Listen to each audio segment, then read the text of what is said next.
그러니까 선관위를 자꾸 지금 공격하고 있잖아요. 국민의힘도 선관위 공격하고 결국은 이제 윤석열 살리겠다고 하는 얘기고 또 국민의힘이 앞으로 계속 선거에서 질 가능성이 높기 때문에 부정선거를 계속 끊임없이 주장할 가능성이 있거든요. 근데 그렇게 해서 선거에서 지면 이제 지는 왜 우리가 질 수밖에 없었는지 그 논리를 합리화시키기 위해서 지금부터라도 더 적극적으로 선관위를 공격하는 거 아닌가. 보수 진영에서 조직적으로 공격하는 모습들이 나타나는 거 아닌가 싶어요. 그러니까 자기네들은 이길 선거였는데 졌다고 계속 주장할 거 아니에요. 나중에 가서 선거 지면 이번 대선도 부정선거라고 얘기하고 좌파 카르텔이 선관위랑 같이 손잡고 다 그냥 이재명 만약에 대통령에서 이재명 대표가 당선이 된다고 하면 이거 다 조작이라고 주장할 거 아니겠습니까? 그러니까 자기네가 그냥 엄청 큰 차이로 이기지 않으면 다 부정선거라고 하겠죠. 지난번에 그렇죠. 지난번에 0.73으로 이긴 것도 부정선거라고 하니까 자기네가 엄청 큰 차이로 이기지 않으면 전부 다 그냥 무조건 부정선거로 몰아붙여가지고 자기네 주장할 텐데 그렇게 대한민국 국민을 호락호락하게 보는지 너무 한심스럽다. 이영전 씨 같은 경우는 특히 엄청나게 논란이 많이 됐었잖아요. 여러 가지 전체적으로 그 사람이 했던 모든 종류의 프로그램 자체가. 그래서 이런 사람이 이제 갑자기 갑툭튀처럼 튀어나와가지고 지금 하고 있는 거 매우 부적절하다 이렇게 보입니다. 이것도 어디서 이거 유튜브에서 공개하겠죠? 유튜브에서 공개한답니다. 유튜브에서 공개하는 거죠. 이런 걸 왜 보여주는 거예요, 도대체가?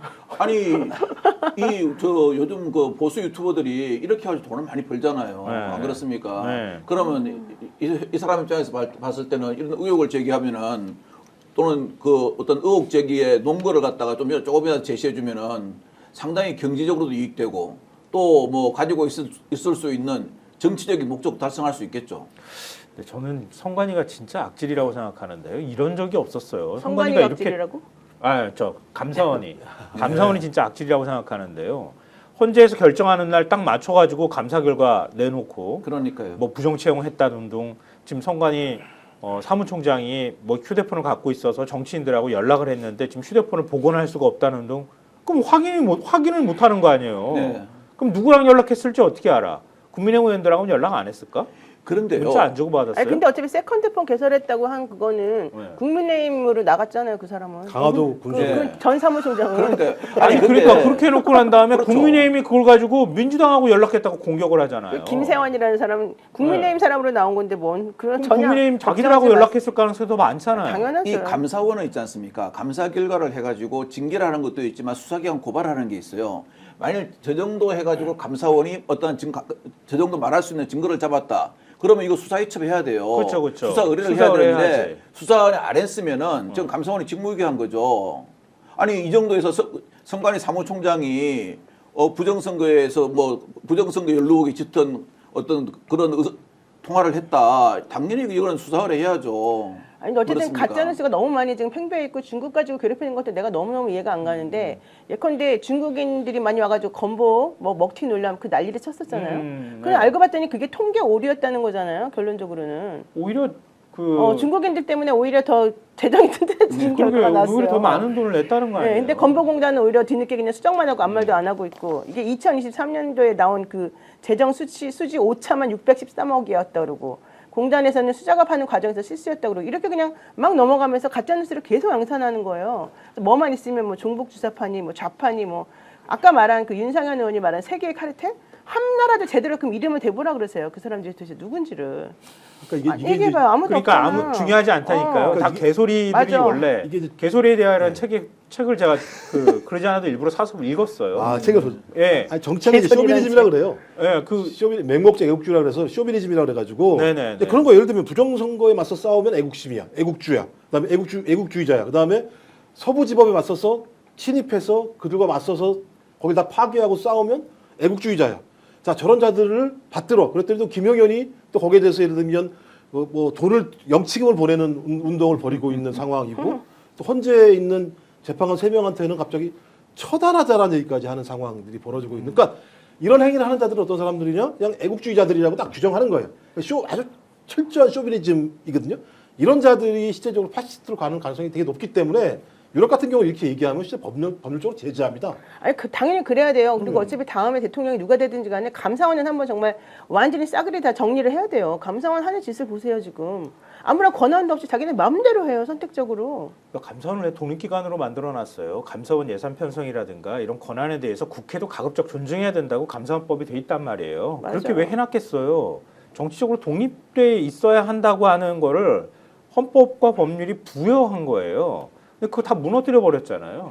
부정선거 그냥 까보자는데 도대체 뭐가 문제라고 사람 만당이라는 분이 말했는데 이미 깠다니까요. 뭘 자꾸 까라는 거야. 이미 까가지고 아니라고 말했는데. 그게 전형적인 음모론의 계속 특성이라니까요. 음모론만 계속 음모론을 주장하는 얘기하고 거야. 그게 음모에 대해서 검증해주거나 아니면은 얘기하면 그걸 근거를 대지 못하면은 그거 봐. 아니 근거를 못 대는 게 아니라 거지. 이미 이렇게 근거를 얘기하는 거야. 댔어. 아니라고 수차례 말해줬어. 수많은 사람들이 대법원부터 시작해가지고 거기 종사자들끼리 안 믿어. 그냥 계속 그 소리만 하는 거예요. 그러니까 부정선거가 없었다는 걸 증명하라는 거예요. 그러니까 부정선거가 그냥 없는데 없었다는 걸 증명하라는 이렇게 거예요. 하는 거 똑같아요. 경찰이나 저 뭐 검찰이 길 가는 사람 아무나 잡고 너 죄를 안 지었다는 걸 증명해봐.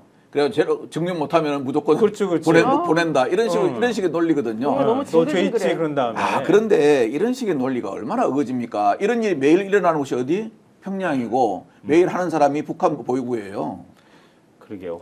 홍장원 전 국정원 1차장이 그런 얘기 똑같이 했었잖아요. 그러니까요. 아니 이거 똑같은 감사원이 기사하고 왜 있는 겁니다. 중요하냐면요. 이게 갑자기 이상해졌는데 감사원의 독립성은 현 정권의 부정표를 잡아내야 되기 때문에 독립성을 유지하고 있는 거예요. 근데 이놈의 감사원은 그걸 하는 게 아니라 전 정부만 계속 감사를 해대고 있는 상황이고 현 정부로 눈 감아주는 상황입니다. 그리고 감사원은 이런 종류의 감사를 할 권한이 없어요. 그죠. 권한도 재정적인 없어요. 것만 그러니까 봐야 돼. 그 독립성이라고 하는 측면들이 거기에 있는데 갑자기 감사원의 어떤 성관의 직무감찰을 못하게 헌재가 결정하니까 그게 바로 그냥 막 싸우고 앉아 있어요. 그러니까 완전히 헌법이라고 하는 가치는 자기들 머릿속에 없는 거예요. 그냥 자기들한테 유리하면 그 방식대로 다 얘기하고 헌재든 아니면 선관이든 아마 감사원이 아마 자기가 말한 대로 안 들었으면 아마 감사도 작사를 냈을 거예요. 자기들은 헌법적인 가치나 기관에 대한 존중이 없는 거예요.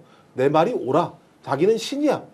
왜 이런 자들이에요, 제가 볼 때는. 한동훈 전 대표도 여기다 슬쩍 숟가락을 하나 더 얹었더라고요. 맞아요. 임기단축 개헌 얘기를 했었잖아요. 개헌을 계속 얘기를 하고 있단 말이에요.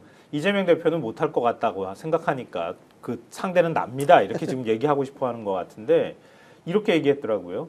종로구 극장에서 기자들하고 만나가지고 87 체제를 극복하는 개헌에 있어서 선관위에 대한 개헌도 필요하다고 생각한다. 독립성은 중시하되 개헌으로 감사원 감사 범위를 선관위까지 넓히는 대안도 필요하다.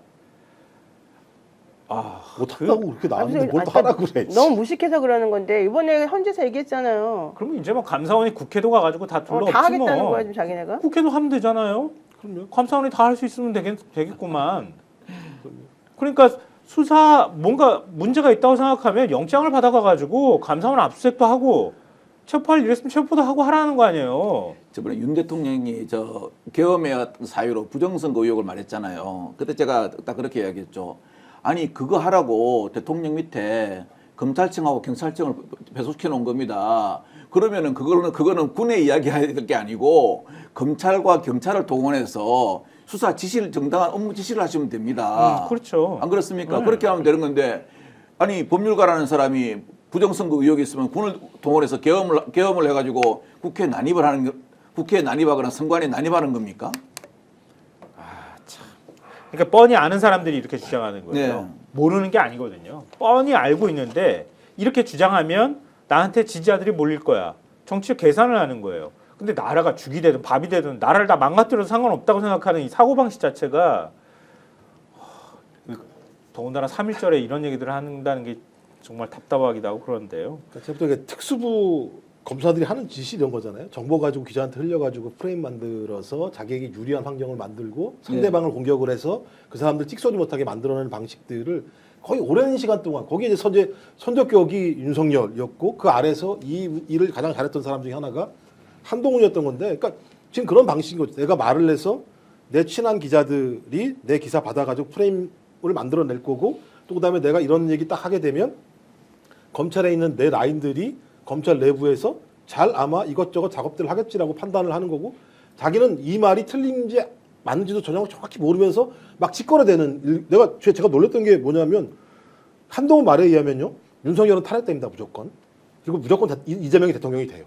자기 말 논리가 그래요. 지금 논리 구조가 자체가 그래요. 그러니까 예를 들면 불법 계엄을 해도 조기 퇴진도 거부하고 탄핵도 당하지 않으면서 대통령직을 유지할 수 있는 전례를 만든다고 가정해 보자. 이게 뭐냐면 야 윤석열은 무조건 탄핵시켜야 돼? 라고 좀 얘기하는 거예요. 가정해 보자가. 그다음에 이재명 공격하는 거죠.